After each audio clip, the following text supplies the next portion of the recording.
Yeah, when it came to learning how to edit, putting up a wall like this and just practicing different edits and learning the different edits that you can do really helps and goes a long way. Starting off with a window edit, getting used to the idea of getting in there. And I think it also helps to get down a wall edit to be able to go through in different situations. Even if you're not editing as much during a build fight, being able to edit a wall like that will go a long way. For different situations, say your teammate's in there healing inside that box and you want to get inside there with them, just being able to edit through like that will really help. Say you're following your teammate and they block you off with a wall by accident, you know, you'll be able to edit right through. So there's a lot of situations where knowing how to edit a wall really goes a long way. Another good principle to kind of keep in mind, but I sometimes hardly ever go by it, but it's something to think about, is instead of rounding an edit like this, you can save time and be a little more quicker if you just get those little corners right here.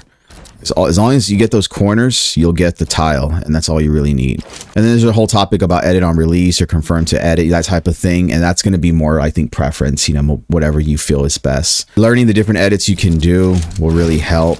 There's several kinds. I always like to try to do edits that are going to set up like a right hand peak. So I always, if I'm going to edit a window, I usually try to go for the right tile, if anything.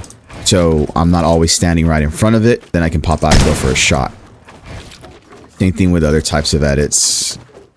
Something you can edit with cover. Another thing to remember is walls, cones, and floors. These are going to edit wherever you cut from. So if you do an edit here, that's where it's going to edit from. You do an edit here, that's where it's going to edit from.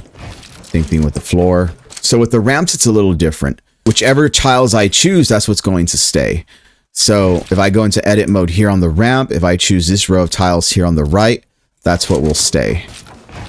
And then anything that I decide to cut, that pattern is what will give me the result. So say I want to set up a right-hand peak over here with the ramp. I just edit these, and then I have something like this. Or you can also go this way, and you can flip it over. Edit courses can definitely help when it comes to building that muscle memory down. You know, you can take your time with them and really work on those principles. Oh yeah, you can also do a door like this.